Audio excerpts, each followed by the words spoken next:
ആ സമയം തന്നെ പരിശുദ്ധാത്മാവിൽ ആനന്ദിച്ച് അവൻ പറഞ്ഞു, സ്വർഗത്തിന്റെയും ഭൂമിയുടെയും കർത്താവായ പിതാവേ, അവിടുത്തെ ഞാൻ സ്തുതിക്കുന്നു. എന്തെന്നാൽ അങ്ങ് ഇവ ജ്ഞാനികളിൽ നിന്നും ബുദ്ധിമാന്മാരിൽ നിന്നും മറച്ചുവെക്കുകയും ശിശുക്കൾക്ക് വെളിപ്പെടുത്തുകയും ചെയ്തു. അതേ പിതാവേ, അതായിരുന്നു അവിടുത്തെ അഭീഷ്ടം.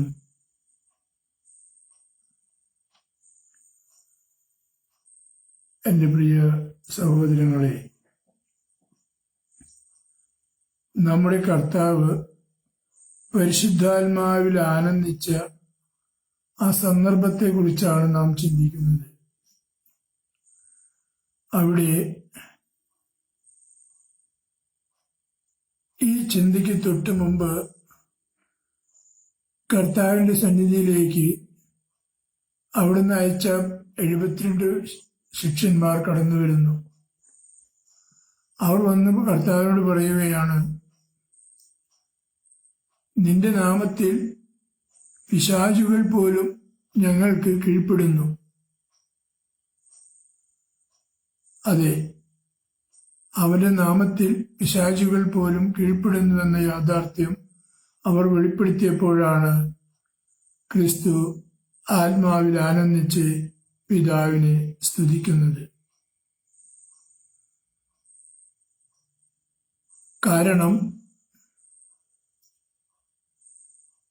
താൻ ക്രിസ്തുവാണെന്ന്, താൻ ജീവിക്കുന്ന ദൈവത്തിന്റെ പുത്രനായ മിശിഹയാണെന്ന് അവരുടെ ഹൃദയങ്ങളിലേക്ക് ബോധ്യം പകരുവാൻ പകർന്ന സമയമാണ് ആ നിമിഷങ്ങൾ.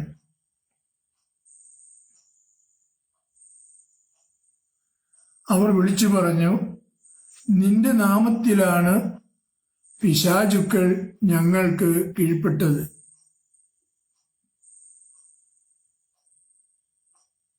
നിന്റെ നാമത്തിന്റെ മഹത്വം അത്രമാത്രമുണ്ടെന്ന യാഥാർത്ഥ്യം അവർ വിളിച്ചറിയിക്കുകയായിരുന്നു. അപ്പോൾ അവിടുന്ന് പരിശുദ്ധാത്മാവിൽ ആനന്ദിച്ചുകൊണ്ട് പിതാവിനെ സ്തുതിക്കുകയാണ്. അവിടുന്ന് തുടർന്ന് പറയുന്നത് ഇങ്ങനെയാണ്, എല്ലാ കാര്യങ്ങളും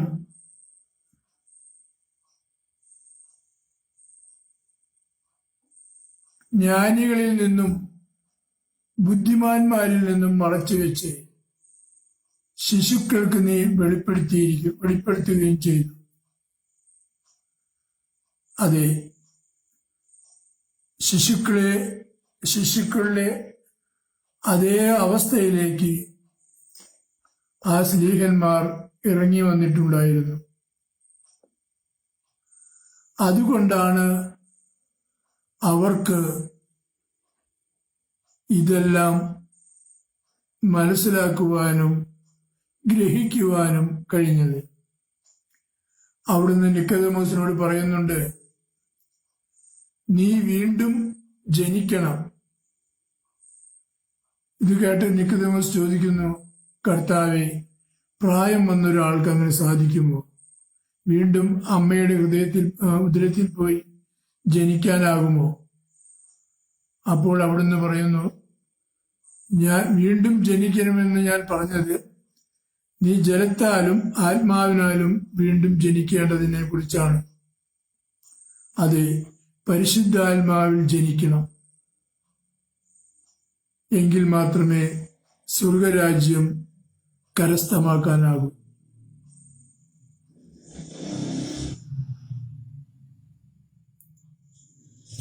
അതുകൊണ്ടാണ് അവിടുന്ന് എടുത്തു പറഞ്ഞത്, നീ ഇത് ജ്ഞാനികളിൽ നിന്നും ബുദ്ധിമാന്മാരിൽ നിന്നും മാറ്റിവെച്ച് ശിശുക്കൾക്ക് വെളിപ്പെടുത്തി കൊടുത്തിരിക്കുന്നു. നാം ശിശുക്കളെ പോലെയാകണം. ശിശുവിന്റെ മാനസിക അവസ്ഥയിലേക്ക് നാം ഇറങ്ങി വരണം. നമ്മുടെ ബുദ്ധി കൊണ്ടോ ചിന്ത കൊണ്ടോ യുക്തി കൊണ്ടോ മനസ്സിലാക്കാൻ കഴിയുന്നതല്ല ദൈവവചനം. വചനം മാംസം ധരിച്ചതാണ്. വചനം മുറിക്കപ്പെട്ടതാണ്. വചനം പങ്കുവെക്കപ്പെടുന്നതാണ്. നമുക്കിതെല്ലാം അജ്ഞാതമാണ്. അവിടെ തുടർന്ന് പറയുന്നുണ്ട് ഇങ്ങനെ: നിങ്ങൾ കണ്ടവ കാണാനായി അനേകം പ്രവാചകന്മാരും രാജാക്കന്മാരും കാത്തിരുന്നിരുന്നു. എന്നാൽ അവർക്കാർക്കും ഇത് കാണാനായില്ല. ആ വചനത്തിൽ നിന്നും വളരെ വ്യക്തമാണ്, നിങ്ങൾ കണ്ടത് ക്രിസ്തുവിനെയാണ്, ഭൂമിയുടെ രക്ഷയെയാണ്, വാഗ്ദാനം ചെയ്യപ്പെട്ട രക്ഷകനെയാണ്. ആ രക്ഷകനെ ഒരു നോക്ക് കാണുവാനായി പ്രവാചകന്മാരും രാജാക്കന്മാരും ആവോളം കാത്തിരുന്നു. പക്ഷെ അവരെല്ലാം മണ്ണിലേക്ക് എടുക്കപ്പെട്ടു. ആ രക്ഷകനെ കാണാനുള്ള ഭാഗ്യം ലഭിച്ചത് ഈ ശിശുക്കളെ പോലെയുള്ള ഈ പാവം മനുഷ്യർക്കാണ്. നമ്മുടെ ഔദത്യം വെടിഞ്ഞ് എന്നിറങ്ങി താഴെ വരുന്നുവോ, ഇതാ ഞാൻ എന്ന് ഏറ്റുപറയുന്നുവോ, അന്ന് മാത്രമേ നമുക്കും ക്രിസ്തുവിനെ ദർശിക്കാനാകൂ.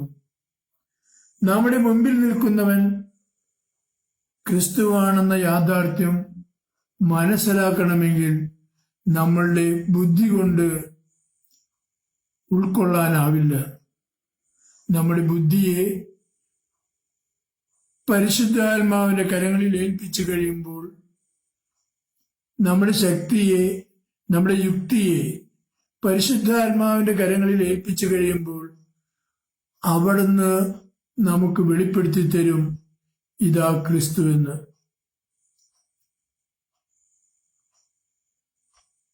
അതെ, ക്രിസ്തുവിനെ ദർശിക്കണമെങ്കിൽ നമ്മൾ നമ്മുടെ ഔദത്യം വെടിയേണ്ടിയിരിക്കുന്നു. നമ്മൾക്കാകാത്തതും അതുമാത്രമാണ്.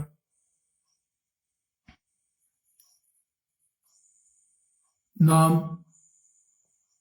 ഇന്ന് ജീവിക്കുന്ന ലോകത്തിൽ നമ്മുടെയെല്ലാം പ്രതീക്ഷയും പ്രത്യാശയും സമ്പത്താണ്. സമ്പത്ത് സമ്പാദിച്ചു കൂട്ടിയാൽ ദൈവത്തെ വാങ്ങാൻ കിട്ടുമെന്ന് നാം പലപ്പോഴും തെറ്റിദ്ധരിക്കപ്പെടുന്നു. നാം ധ്യാനമന്ദിരങ്ങളിൽ ഓടിക്കയറുന്നു. എന്തിനു വേണ്ടി? മകളുടെ വിവാഹം നടക്കാൻ, ദുബായിയെ പോവാൻ വിസ കിട്ടാൻ, ഫോറിനിൽ പോയി ജോലി കിട്ടാൻ, നേഴ്സിന് അഡ്മിഷൻ കിട്ടാൻ, കമ്പ്യൂട്ടർ പഠിച്ച് പാസ്സാവാൻ, സമ്പാദ്യമുണ്ടാക്കാൻ. ആരും ദൈവത്തെ തേടുന്നവരില്ല. എല്ലാവരും തേടുന്നത് തങ്ങൾക്ക് ലഭിക്കാനിരിക്കുന്ന ഈ ഭൗമിക സമ്പത്തിനെയാണ്. അതുതന്നെയാണ് സാത്താൻ കർത്താവ് ഈശോ മിശിഹായോടും പറഞ്ഞത്, ഈ കാണുന്നതെല്ലാം എനിക്ക് നൽകപ്പെട്ടിരിക്കുന്നു. നീ എന്നെ ഒന്ന് കുമ്പിട്ട് ആരാധിച്ചാൽ ഇതെല്ലാം ഞാൻ നിനക്ക് തരാം. സാത്താൻ പറയുന്നത് ഇതിന്റെയെല്ലാം സൃഷ്ടാവിനോടാണെന്ന യാഥാർത്ഥ്യം അവൻ വിസ്മരിച്ചുപോയി. അത് വേദപുസ്തകം, യോഹന്നാന്റെ പുസ്തകം വളരെ വ്യക്തമായി പഠിപ്പിക്കുന്നു. അവനു വേണ്ടിയാണ് ഇതെല്ലാം സൃഷ്ടിക്കപ്പെട്ടത്. അവനിലൂടെയാണ് ഇതെല്ലാം സൃഷ്ടിക്കപ്പെട്ടത്. ആ അവനോടാണ് സാത്താൻ വിലപേശുന്നത്. എന്നെ ഒന്ന് കുമ്പിട്ടാൽ ഇതെല്ലാം നിനക്ക് തരാം. അവിടുന്ന് അവനോട് ദ്വന്ദ്വയുദ്ധത്തിന് പോയില്ല. അവിടുന്ന് അവനോട് മറുപടി പറയുന്നു, നിയമം അനുശാസിക്കുന്നു. നീ നിന്റെ ദൈവമായ കർത്താവിനെ മാത്രമേ ആരാധിക്കാവൂ, അവിടുത്തെ മാത്രമേ പൂജിക്കാവൂ എന്ന് എഴുതപ്പെട്ടിരിക്കുന്നു. അതോടുകൂടെ സാത്താൻ പിൻവാങ്ങി. നമ്മൾക്കങ്ങനെ പറയാൻ കഴിയുന്നില്ല. വചനം നമ്മൾക്കറിയാം. വേദപുസ്തകം വളരെ വ്യക്തമായി പറയുന്നു, വചനം നിന്റെ ഹൃദയത്തിലും നിന്റെ അധരത്തിലും നിന്റെ നാവിലുമുണ്ട്. പക്ഷെ വചനത്തേക്കാൾ ഉപരി നീ ലോകത്തെ സ്നേഹിക്കുന്നു. അതുകൊണ്ട് വചനം മറയ്ക്കപ്പെടുന്നു. വചനം നിന്നിൽ നിന്ന് മറയപ്പെടുമ്പോൾ ഒന്ന് നീ ഓർക്കുക, നിന്റെ സുബുദ്ധിയാണ് അടയ്ക്കപ്പെടുന്നത്, സുബോധമാണ് നഷ്ടപ്പെടുന്നത്, സുചിന്തയാണ് നശിക്കുന്നത്. അതിനാൽ നാം ചിന്തിക്കേണ്ടിയിരിക്കുന്നു. ശിശുക്കളുടെ ഒരു ഹൃദയം ലഭിക്കാൻ, ശിശുക്കളുടെ രൂപം ഉൾക്കൊള്ളാൻ, ശിശുവിനെ പോലെ എളിമയിലേക്കും വിനയത്തിലേക്കും നിഷ്കളങ്കതയിലേക്കും കടന്നു വരുവാൻ ദൈവം ആഗ്രഹിക്കുന്നു. അവിടുന്ന് മർത്തയോട് ചോദിച്ചു, വിശ്വസിച്ചാൽ നീ ദൈവമഹത്വം ദർശിക്കുമെന്ന് നിന്നോട് ഞാൻ പറഞ്ഞിട്ടില്ലയോ? മർത്ത മറുപടി പറയുന്നു, ഉവ്വ്, എന്റെ സഹോദരൻ പുനരുത്ഥാനത്തിൽ ഉത്തിതനാകുമെന്ന് ഞാൻ വിശ്വസിക്കുന്നു. തന്റെ മുമ്പിൽ നിൽക്കുന്ന ക്രിസ്തുവിനെ അവനാണ് തിരുവചനമെന്ന് മർത്തയ്ക്ക് അറിയാമെങ്കിലും ഏറ്റുപറയാനാകുന്നില്ല. കാരണം അവൾ പലതിനെക്കുറിച്ചും വ്യഗ്രചിത്തയായിരുന്നു. ആയതുകൊണ്ട് അവൾക്കത് പ്രഖ്യാപിക്കാനാവുന്നില്ല.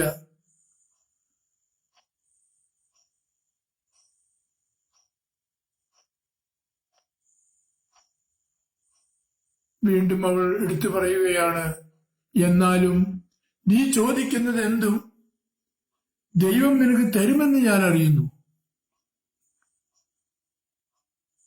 അതെ, അവളുടെ ബുദ്ധി കുറേശ്ശെ അവളുടെ ചിന്തകളിലേക്ക്, അവളുടെ ഹൃദയത്തിലേക്ക് പ്രകാശം കുറേശ്ശെ കടക്കുന്നു.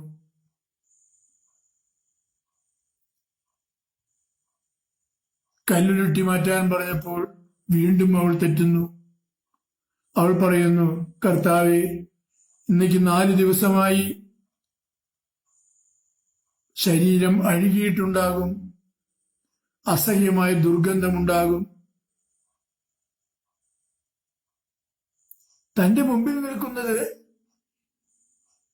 സജീവ ദൈവത്തിന്റെ പുത്രനായ മിശിഹയാണെന്ന് അവൾക്കറിയാമായിരുന്നിട്ടും അവളുടെ ഹൃദയത്തിൽ ബോധ്യം നിറയുന്നില്ല, വിശ്വാസം അരക്കിട്ടുറപ്പിക്കുന്നില്ല, ഉറപ്പിക്കപ്പെടുന്നില്ല.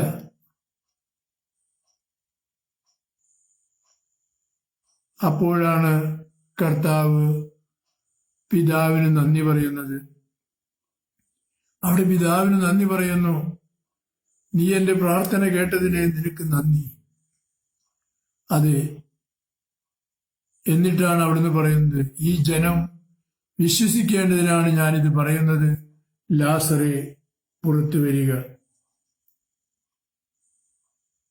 ലാസറിത പുറത്തു വരുന്നു. പ്രിയ സഹോദരങ്ങളെ, ഒരു ശിശുവിന് മാത്രമേ വിശ്വാസത്തിലേക്ക് ചാടാനാകൂ. ടെറസിന്റെ മുകളിൽ ഒരു കൊച്ചിനെ വെച്ചിട്ട് താഴെ നിന്ന് എന്റെ അപ്പച്ചൻ പറയാണ്, മോനെ ഇങ്ങ് ചാടിക്കുമെന്ന് പറഞ്ഞാൽ കുട്ടി ചാടും. കാരണം കുട്ടിക്ക് അവിശ്വാസമില്ല, വിശ്വാസമേ ഉള്ളൂ. കുട്ടിയുടെ ഹൃദയം നിറയെ എന്റെ അപ്പൻ എന്ന ബോധ്യം നിറച്ചു നിൽക്കുകയാണ്. ഞാൻ എന്നെ താഴെയിടില്ല, എന്നെ പിടിക്കും. എന്റെ അപ്പനാണ് എന്നെ വിളിക്കുന്നത്. ആ ബോധ്യത്തോടെയാണ് കുട്ടി ചാടുന്നത്.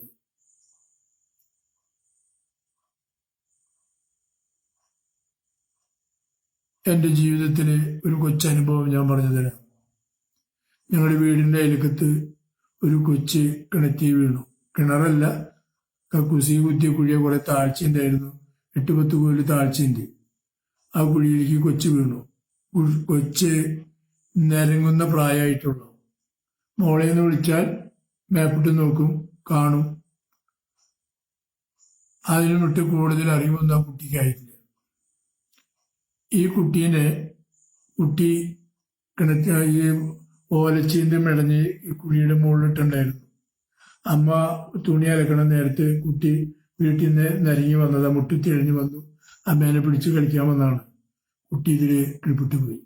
ഈ ഓലച്ചീന്നോടടക്കം പോയതുകൊണ്ട് കുട്ടിക്ക് ശാരീരികമായ കേടുപാടൊന്നും വന്നില്ല. അവിടെ കുട്ടീനെ ദൈവം കാത്തു. ഈ കുട്ടിയുടെ അമ്മ ഒരു കൊട്ടയില് 4 ചുറ്റും കയറിട്ടിട്ട് ഈ കിണറ്റിലേക്ക് ഇറക്കി വെച്ചിട്ട് കുട്ടിയോട് പറയാണ്, മോളെ ഈ കൊട്ടയിലേക്ക് കയറുന്നു. ആരെയോടും വേറെ അറിയിച്ചിട്ടില്ല. ഇത് കണ്ട ഒരു സഹോദരി ചോദിച്ചു, ചേച്ചി ഇത് എന്താ പറയുന്നത്, എന്താ കയറാൻ പറയണേ? അപ്പൊ പറഞ്ഞു മിണ്ടാണ്ടിരിക്കുന്നു. ചെന്ന് നോക്കിയപ്പോ കുട്ടി കിണറ്റില്ല. അപ്പൊ ഈ കണ്ട ആള് നിലവിളിച്ചു. തൊട്ടപ്പുറത്തെ വീട്ടിലൊരു പയ്യൻ ഇറങ്ങി വന്നു. ഇത് കണ്ടു. വേഗം കസേര ഇറക്കി കുട്ടീനെ എടുത്തു പോന്നു. പക്ഷെ ഈ കുട്ടി കൊട്ടയിലേക്ക് കയറാൻ പറഞ്ഞപ്പോൾ, ഈ അമ്മയുടെ സ്വരം കേട്ടപ്പോൾ ഈ കുട്ടി കൊട്ടയിലേക്ക് കയറി. കാരണം കുട്ടിക്ക് അറിയില്ല ഞാൻ കിണറ്റിലാണ്. വിളിക്കുന്നത് അമ്മയാണ്. അതേ കുട്ടിക്ക് അറിയൂ. അമ്മ പറയുന്നത് മാതിരി കൊട്ടയിൽ കയറി അമ്മ പൊന്തിച്ചാൽ താൻ വീണ്ടും തൊലിക്ക് താഴെ വീഴും എന്ന യാഥാർത്ഥ്യമൊന്നും ചിന്തിക്കാൻ കുട്ടിക്ക് വിവേകമില്ല. അതുകൊണ്ട് കുട്ടി കയറി.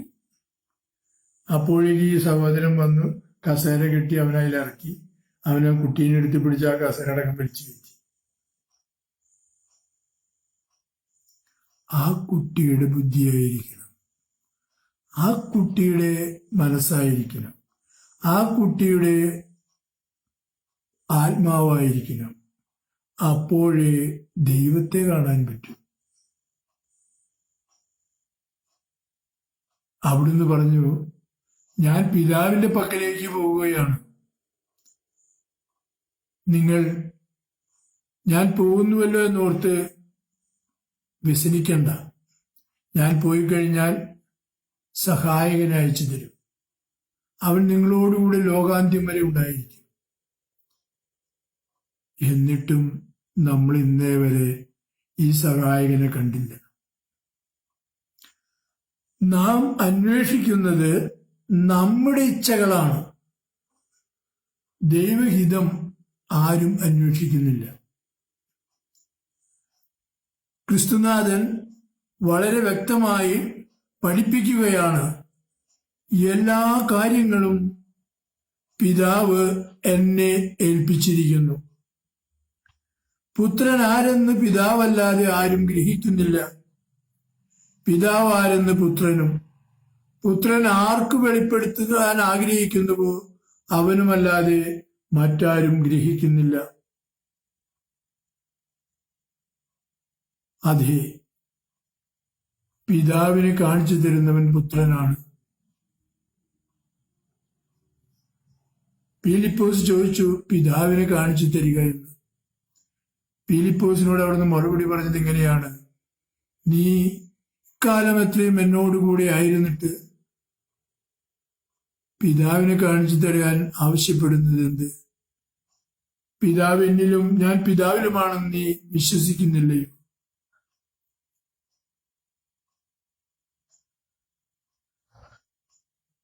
പ്രിയ സ്നേഹിതരെ, നാം ആത്മാവിൽ ആനന്ദിക്കാൻ പഠിക്കണം.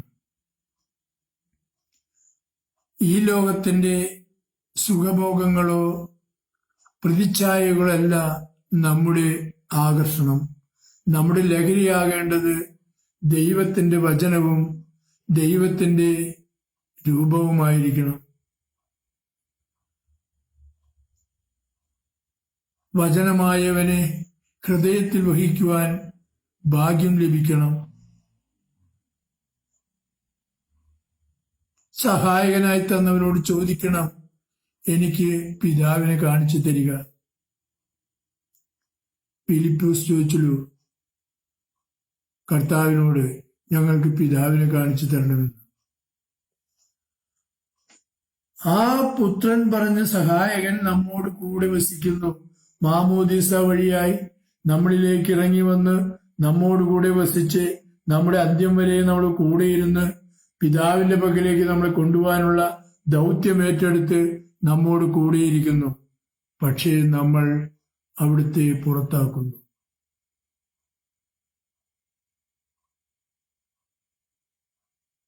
നമുക്കവിടുത്തെ ഉൾക്കൊള്ളാനാകുന്നില്ല. കാരണം നാം ഈ ലോകത്തിന്റെ സന്തതികളാണ്.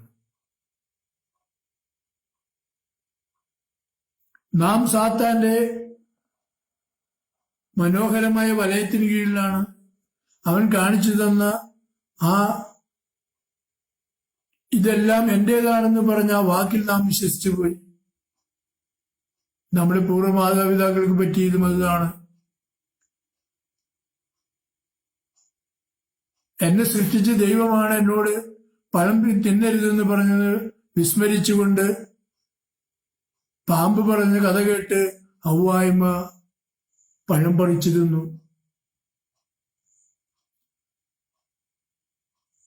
താൻ തിന്നത് പോരാതെ ഭർത്താവിനും കൊടുത്തു.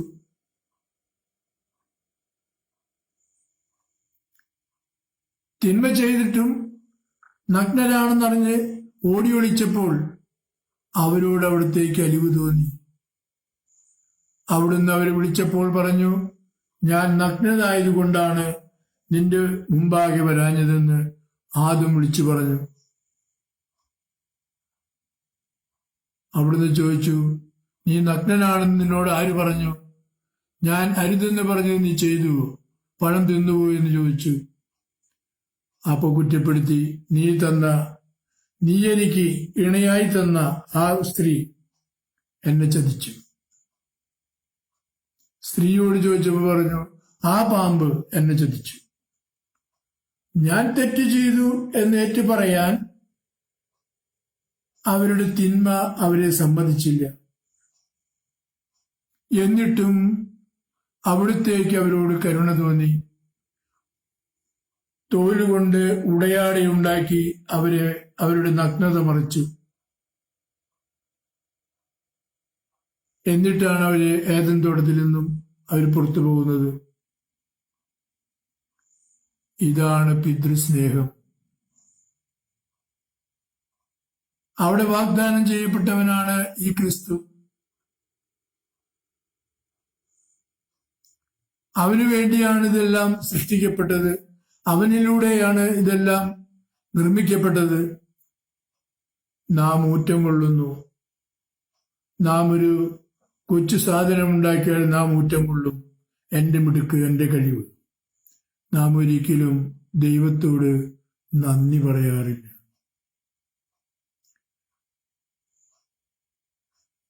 കാരണം നമ്മൾക്ക് ബോധ്യമുണ്ട്, എന്ത്, ഞാൻ നാളെയും ഉറങ്ങി എണിക്കും. കാരണം അതിന് മാത്രം ഞാൻ സമ്പാദിച്ചു വെച്ചിട്ടുണ്ട്. മുകളിലിരുന്ന് ദൈവം എന്നെയും നിന്നെയും നോക്കി ചിരിക്കുന്നു. അവിടുന്ന് ചോദിക്കുകയാണ്, ബോഷ, ഈ നിമിഷം നിന്റെ ആത്മാവിനെ ഞാൻ ചോദിച്ചാൽ ഇതെല്ലാം ആരുടേതാകും? നീ സന്തോഷിക്കുമ്പോൾ പരിശുദ്ധാത്മാവിൽ സന്തോഷിക്കണം. ആ സന്തോഷമേ നിലനിൽക്കുകയുള്ളൂ. കാരണം അതുമാത്രമാണ് യാഥാർത്ഥ്യവും സത്യവും. മറ്റുള്ളതെല്ലാം മിഥ്യയാണ്.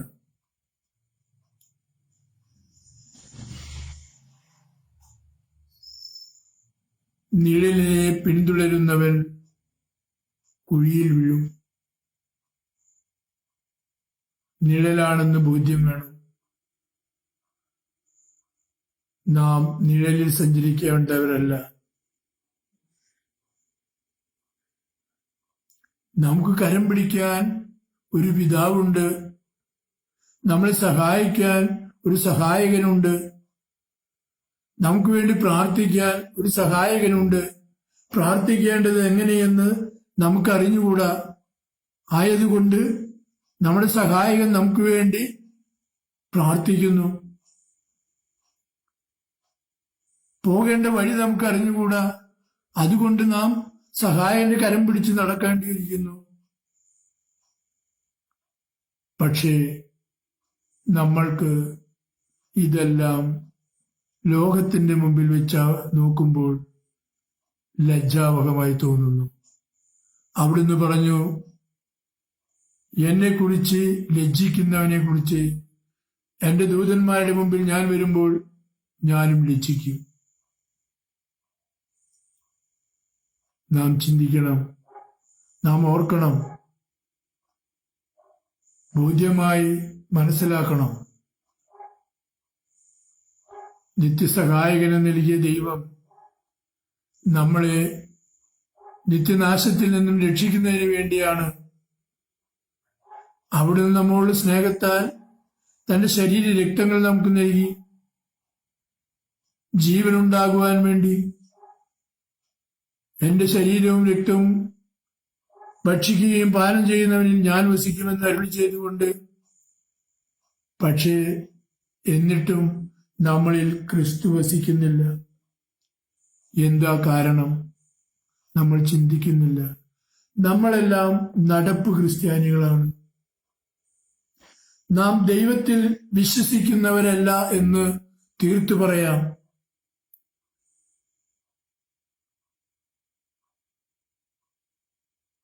നാടകരംഗങ്ങളിൽ വന്നു പോകുന്ന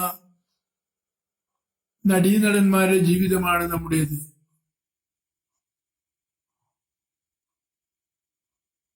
അല്ലായിരുന്നെങ്കിൽ, ദൈവത്തിൽ നാം വിശ്വസിക്കുന്നുവെങ്കിൽ നാം പണ്ടേ ദൈവത്തെ കാണുമായിരുന്നു.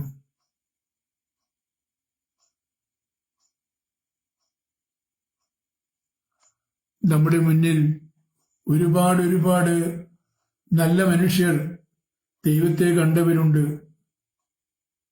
അവരുടെ ജീവിതം നമുക്ക് മാതൃകയാക്കി തന്നിട്ടുണ്ട്.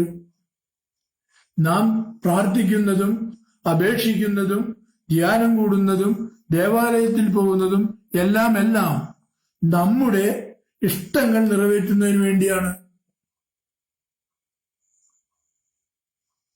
ദൈവത്തിന്റെ ഇഷ്ടമന്വേഷിക്കുന്നവർ ആരുമില്ല.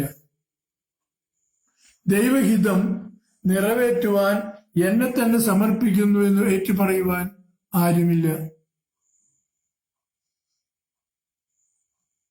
ആയതിനാൽ പ്രിയ സഹോദരങ്ങളെ, സ്വർഗത്തിലേക്ക് പോയവൻ സ്വർഗത്തിലേക്ക് പോയതുപോലെ തന്നെ തന്റെ ദൂതന്മാരോടുകൂടി വീണ്ടും വരുമെന്നുള്ള പ്രഖ്യാപനം സ്ലീഹന്മാർക്ക് ലഭിച്ചത് മാലാഖമാരിലൂടെയാണ്. അവൻ വീണ്ടും വരും. അന്നേരം നമ്മൾ പുറത്താക്കപ്പെടാതിരിക്കാൻ നമ്മളുടെ കുറവുകളെ, ബലഹീനതയെ, നമ്മുടെ വീഴ്ചകളെ എല്ലാം അറിയുന്ന അവിടുന്ന് നമ്മളെ സഹായിക്കാനായി നൽകിയതാണ് തന്റെ ജീവൻ തന്നെയായ ഈ പരിശുദ്ധാത്മാവ്.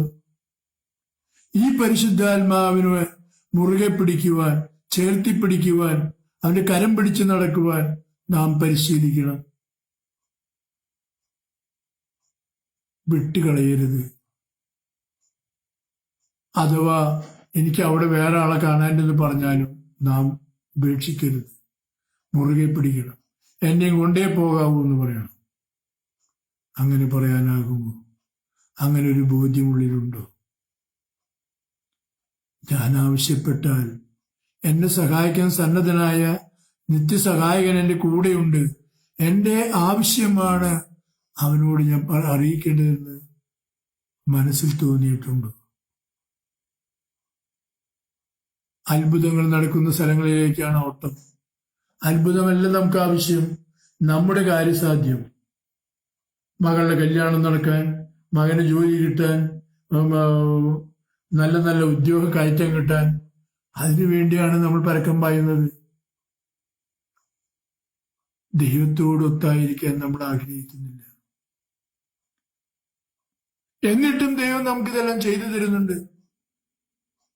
കാരണം നല്ല കൃഷിക്കാരന്റെ ഭൂമിയിൽ പറയുന്നത് പോലെ ഓരോ കൊല്ലവും കടയിളക്കി വളമിട്ട് കടമൂടി പരിപാലിക്കുന്നു.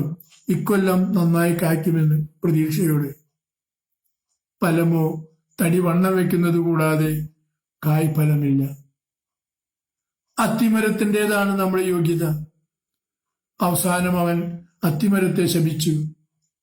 പിറ്റേന്ന് കാലത്ത് വരുമ്പോൾ അത് സമൂലം ഉണങ്ങിപ്പോയിരുന്നു. നമുക്കും സംഭവിക്കാനിരിക്കുന്നത് തന്നെയാണ്. ആയതുകൊണ്ട് ദൈവം കനിഞ്ഞു നൽകിയ അവിടുത്തെ പരിശുദ്ധാത്മാവിനോടുകൂടി ആയിരിക്കാൻ നമുക്ക് പരിശ്രമിക്കാം. കർത്താവ് ആനന്ദിച്ചതുപോലെ കർത്താവിനോടുകൂടി ആനന്ദിക്കുവാൻ ഈ പരിശുദ്ധാത്മാവ് നമ്മെ സഹായിക്കും. അവന്റെ മുഖം കാണുമ്പോൾ ലജ്ജിക്കാതിരിക്കാൻ ഈ സഹായകൻ നമ്മെ സഹായിക്കും. അവൻ തന്റെ ദൂതന്മാരോടുകൂടി കടന്നു വരുമ്പോൾ അവന്റെ മുമ്പിൽ നിലയുറപ്പിക്കാൻ ഈ ആത്മാവ് നമ്മെ സഹായിക്കും.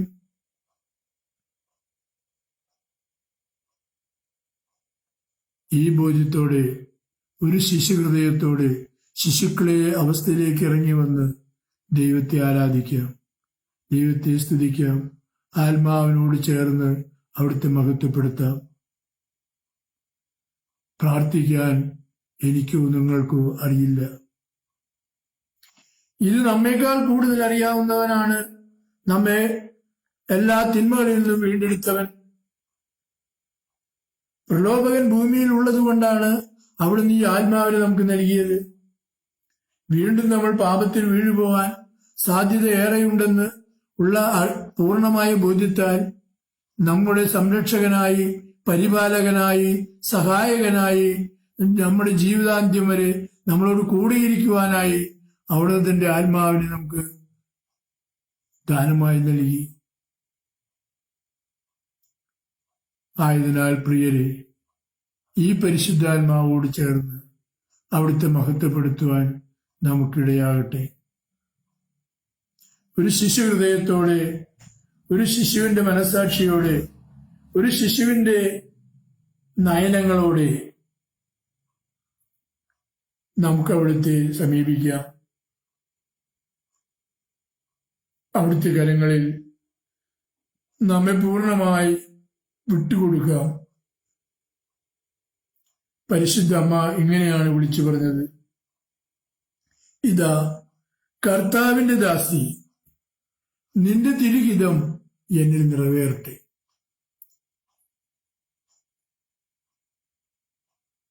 അതെ, ഇതാ കർത്താവിന്റെ ദാസി എന്ന് പറഞ്ഞുകൊണ്ട് അവിടുത്തെ മുമ്പിൽ നമ്മെ സമർപ്പിക്കാൻ നമുക്കാകണം.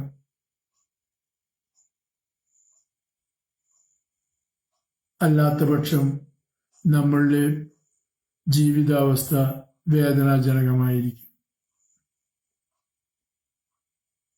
ആയതുകൊണ്ട് ഈ നിമിഷം മുതലേ നമുക്ക് ദൈവത്തോട് അടുത്തു ചേരാം, അവിടത്തോട് ചേർന്ന് നിൽക്കാം.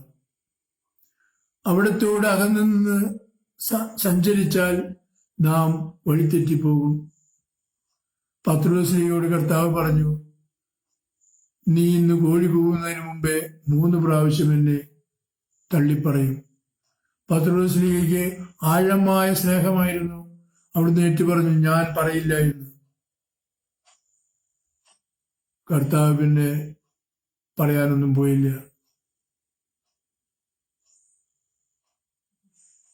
അവിടുന്ന് അപ്പോഴും ഒരു വാക്ക് അരുളി ചെയ്തു: സാത്താൻ നിന്നെ പാറ്റുന്നത് ഞാൻ അറിഞ്ഞു, അതുകൊണ്ട് നിനക്ക് വേണ്ടി ഞാൻ പ്രാർത്ഥിച്ചു. എന്നിട്ടും അവിടുന്ന് ക്രിസ്തുവിൽ നിന്നും ഒരകലം പിന്നിട്ടു. ദൂരെയായി അവൻ അവനെ പിന്തുടർന്നു. ആ ക്രിസ്തുവും അവനുമായുള്ള ദൂരം സാത്താൻ ഉപയോഗിച്ചു. സാത്താൻ അവനെ കൊണ്ട് 3 പ്രാവശ്യം തള്ളിപ്പറയിപ്പിച്ചു. 3-ാം തവണ തള്ളിപ്പറഞ്ഞു കഴിഞ്ഞപ്പോഴാണ് സുബോധമുണർന്നത്. ഇതാണ് നമ്മുടെയും അവസ്ഥ.